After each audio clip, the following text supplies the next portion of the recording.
الحمد لله الذي أنزل على عبده الكتاب ولم يجعل له عوجا.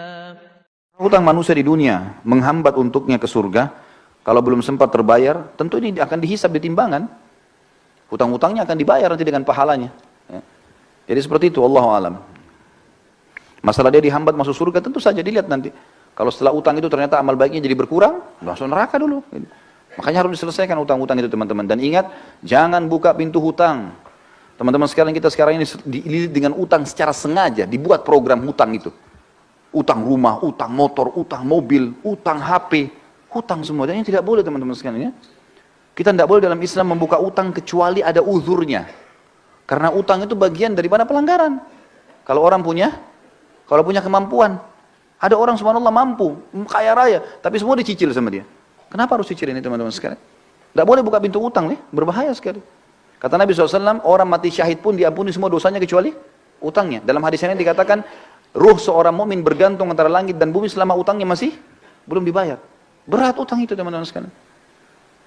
Lalu apa kira-kira sebabnya utang? Saya pelajari, ternyata utang itu kebanyakan teman-teman sekalian disebabkan karena dua hal. Orang ini malas kerja, atau yang kedua, mau melampaui kapasitasnya. Kalau belum saatnya antum punya rumah sendiri, sewa, kontrak, nggak apa-apa. Bukan aib itu teman-teman.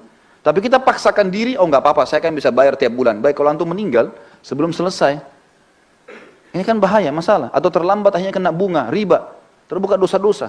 Jadi tidak halal semuanya, nanti bermasalah. Untuk apa kita paksakan diri teman-teman? Jangan paksakan diri, melampaui kapasitas. Ya, itu nggak boleh sebenarnya. Jangan dipaksakan. Kita mampunya naik sepeda teman-teman. Naik motor. Apa yang kita mampu? Berdoa sama Allah lalu berusaha ikhtiar. Jangan lampaui kapasitas. Nabung, sudah punya cash, beli cash. Aman. Gitu kan? Ini sama sekalian saya ingatkan teman-teman yang sibuk dengan kartu kredit. Berhentikan teman-teman sekalian. Berhentikan. Antum bilang, oh ini 0%. Baik, 0% teman-teman sekalian. Setelah itu, kalau antum telat, ini malam jam 12 malam terakhir pembayaran. Antum telat 1 menit, jam 12 lewat 1 menit, kena bunga nggak? Kena bunga. 50.000. Ya saya mampu bayar. Baik, 1 dirham riba. Lebih berat daripada 36 kali berzina. Untuk apa? Tutup itu teman-teman sekalian. Karena itu membuka pintu utang. Membuka pintu utang. Dan utang tidak boleh. Sampai kata Nabi SAW, matlul ghani zulmun. Imam Madzhabi masukkan dalam dosa besar. Orang yang menunda pembayaran utang dan dia mampu kezaliman. Dosa besar. Untuk apa buka ini teman-teman sekalian? Sabar. Cari uang cash beli. Gitu kan? Ini penting. Kita cuma boleh buka pintu utang kalau darurat sekali. Emang darurat sekali. Ulama berikan contoh-contoh, seperti misalnya tidak bisa makan kecuali harus utang, gitu kan?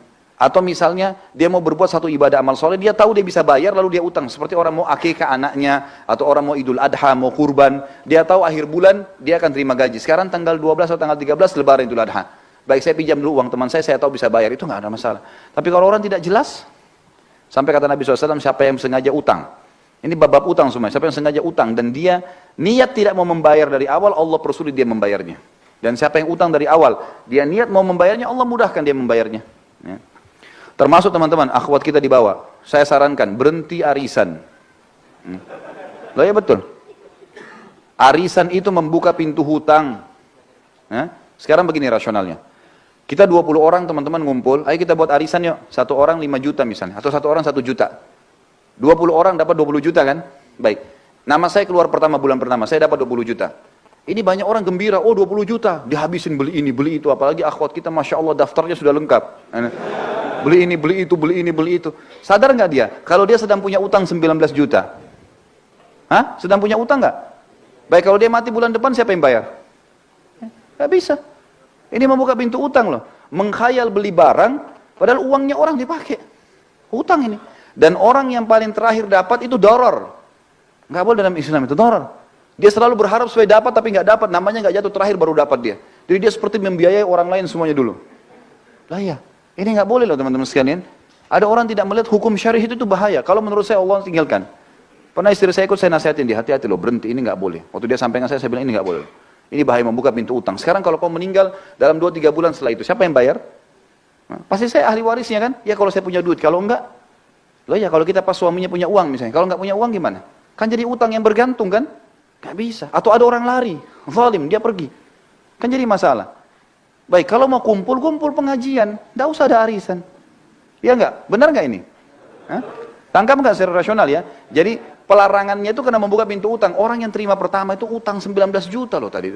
Uangnya orang kita pakai, bagaimana caranya kita bisa bawa duit orang baru kita pakai belanja kebutuhan kita.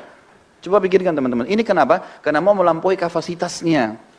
Udahlah, dunia sebentar.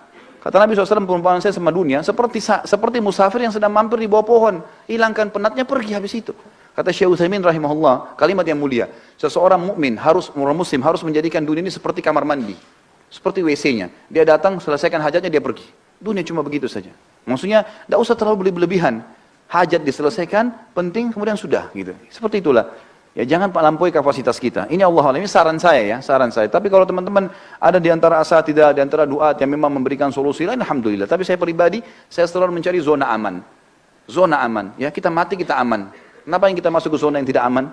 Kan gitu. Ini meja kita bagi dua, ini aman, ini tidak aman. Masuk ke aman teman-teman sekalian. Ibadah yang ada perintahnya, gitu kan.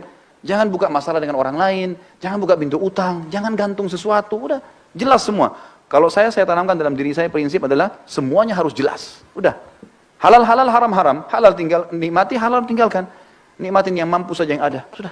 Saya pulang ke rumah kadang-kadang istri saya tanya ada makanan, nggak ada. Mau beli makanan di sebelah, beli aja makanan, tidak apa-apa. Sini bawa, toh makan. Untuk apa saya ribut dengan masalah makanan?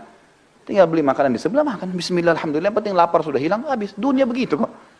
Masuk lihat pakaian saya mana yang ini, oh belum dicuci, baiklah. Yang ada saja saya pakai, clear, selesai. Jelas kok, aman saja gitu kan. Gak ada sesuatu yang harus kita ributkan. Jadi ini poin yang mesti dipikirkan juga.